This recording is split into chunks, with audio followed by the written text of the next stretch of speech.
নমস্কার বন্ধুরা, আজকে নারায়ণ পুজোর সিন্নির বিধি বা পদ্ধতি রেসিপি নিয়েই চলে এসেছি। নারায়ণ পুজোর আগে এই যে পান দিতে হয়, পানের ওপর টাকা, কলা, পৈতে, সুপুরি, কড়ি, একটা গোটা হলুদ এইভাবে কিন্তু সাজাতে হয়। তারপরে একটা করে বাতাসা দিতে হয়। আর ওইদিকে ঠাকুর সাজানো হয়ে গেছে, আর নারায়ণ ঠাকুর যদি থাকে সেইটা বসিয়ে দিতে হয়।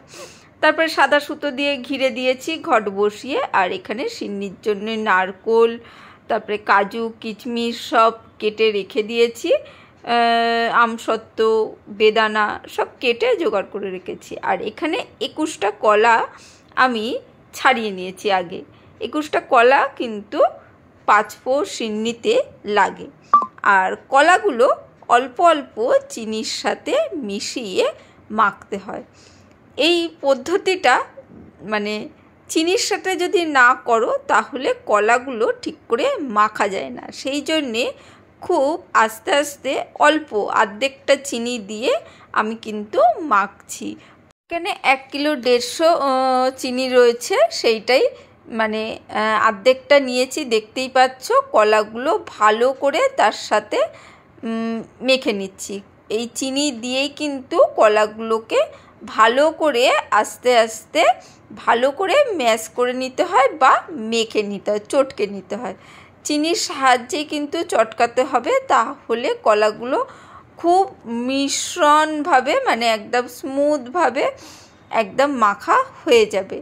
না হলে কিন্তু চিনি যদি সবটা দিয়ে দিই একবারে, তাহলে কি হবে, পুরো কলাটা কিন্তু একদম প্লেন হবে না, মানে গোটা গোটা কলা থেকে যাবে। তাহলে কি হবে, সিন্নিতে তখন গোটা গোটা কলা পড়বে, মুখে ভালো লাগে না।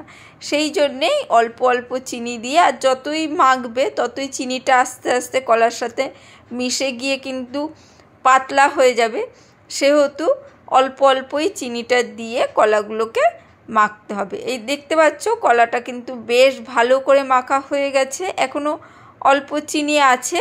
আর এখানে ময়দাটা অল্প অল্প করে দিচ্ছি, ওই একই 5 পোয়া 1 কিলো 150 গ্রাম ময়দা অল্প অল্প করে দিয়ে আস্তে আস্তে কলার সাথে মাখতে হবে।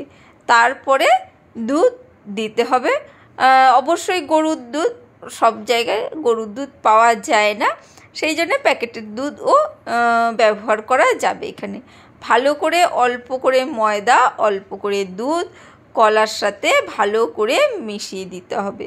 তাহলে কি হবে, মিশ্রণটা খুব ভালো মিশে যাবে। এই জিনিসগুলো কিন্তু নারায়ণ পুজোর সিন্নির সময় খুব খেয়াল রাখতে হবে, কারণ সিন্নিটাই হচ্ছে আসল উপাদান নারায়ণ পুজোর। সেই জন্যে খুব ছোট করেই ভিডিও করেছি, পুজোর দিনে খুব মুশকিল ভিডিও করা, তাও চেষ্টা করেছি ভিডিওটা করা এবং তোমাদের সাথে শেয়ার করার জন্যে। কারণ তোমরা অনেকেই জানো না, অনেকেই ঠিক করে বুঝতে পারো না, সেই জন্যেই রেসিপিটা বা ভিডিওটা তোমাদের সাথে শেয়ার করলাম। মাঘী পূর্ণিমাতে সিন্নি দিয়েছিলাম, সেই সময় ভিডিওটা করে রেখেছিলাম। সামনেই দোল পূর্ণিমা আসছে, দোল পূর্ণিমাতে প্রচুর বাড়িতে সিন্নি প্রসাদ আমরা পুজোতে দিয়ে থাকি। সেই জন্যে আমি ভাবলাম এই সময় তোমাদের ভিডিওটা শেয়ার করে দিই। পরবর্তীকালেও যে কোনো পূর্ণিমায় সিন্নি প্রসাদটা কিন্তু এইভাবেই মাখবে। দেখো পুরো মাখা হয়ে গেছে, পুরো সমপরিমাণ জিনিস যেহেতু এরকম টাইটই হয়। আর নারকোল কোড়া, পুরো বড় একটা নারকোল ছিল, একটা নারকোল কুড়ে রেখেছিলাম, সেইটাই অল্প অল্প করে মিশিয়ে দিচ্ছি। আর পরবর্তীকালে উপর থেকে একটু ছড়িয়ে দেবো, দেখতে ভালো লাগে। এখানে খেজুর ধুয়ে ছোট ছোট করে পিস করে কেটে রেখেছি, সেটাও চারিদিকে ছড়িয়ে দিচ্ছি। এখানে কিশমিশ ধুয়ে রেখেছি, সেটাও দিয়ে দিচ্ছি। কাজু বাদাম, সেটাও ভাঙা কাজু ধুয়ে সেটাও পরিষ্কার করে দিয়ে দিচ্ছি। এবং আমসত্ত্ব ছোট ছোট করে পিস করে সুন্দর করে কেটে রেখেছিলাম। এইগুলো আগে থেকেই কেটে রেখেছিলাম এবং ঠাকুরমশাই ওইদিকে পুজো করছে যথারীতি, তার সেই সময় কিন্তু সিন্নিটা মাখতে হয়। সিন্নিটা কিন্তু কখনোই আগে থেকে মেখে রাখতে নেই। যখন পুজো হয় সেই সময়, তারপরে বেদানা ওপর থেকে ছড়িয়ে দিলাম। আর হোম করে তো অবশ্যই পুজো হবে, তাই হোম হচ্ছে। আর এখানে 28টা বেলপাতা আলাদা করে গুছিয়ে রাখা হয়েছে। আচ্ছা, এখানে সিঁড়িতে একটু ঘি আর মধু দেয়া হয়েছিল, সেটা এখানে আসার পর দেয়া হয়েছিল, সেই জন্য সেটা দেখানো হয়নি।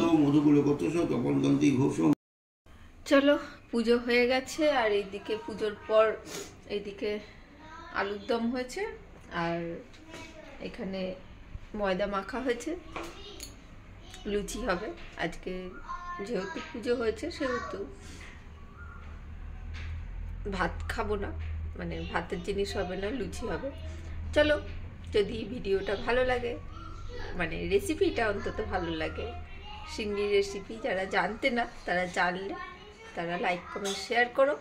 আজকের জন্য টাটা।